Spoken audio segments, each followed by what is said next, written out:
টাকা বিল নিতেন অক্সিজেনের, তাহলে 550 টাকা ডেলি বিল দিতে হতো। কেননা তুমি আর আমি 550 লিটার অক্সিজেন নেই। যদি পার শ্বাসে 1 পয়সা বিল নিতেন, তাহলে ডেলি 1600 টাকা দিতে হতো। মনে হয় তোমার আমার অস্তিত্ব হতো না। মা বাবা বিল দিতেও পারতেন না, সন্তান নিতেও পারতেন না।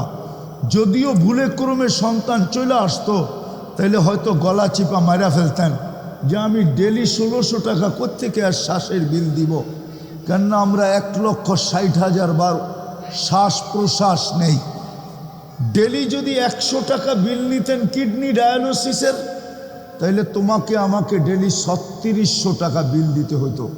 কেননা 36 বার আমাদের কিডনি আল্লাহ কুদরত দিয়ে ডায়ালিসিস করেন। এইবার আসল কথায় ভাবো যে আমাকে মানুষ বানাইলেন, আমার ভিতরে মনুষ্যত্ব কতটুকু আছে? আমার দ্বারা উপকার হয় না অপকার হয়? একটু ভাবো। মুসলমান হিসাবে অস্তিত্ব দিলেন, যে ইসলাম আমাকে জান্নাত পাওয়ায় দিবে, যেই ইসলামের মিটার দিয়েই আমাকে মাপা হবে, ওই ইসলামের ছাপ আমার ভিতরে কতটুকু? যেই নবীর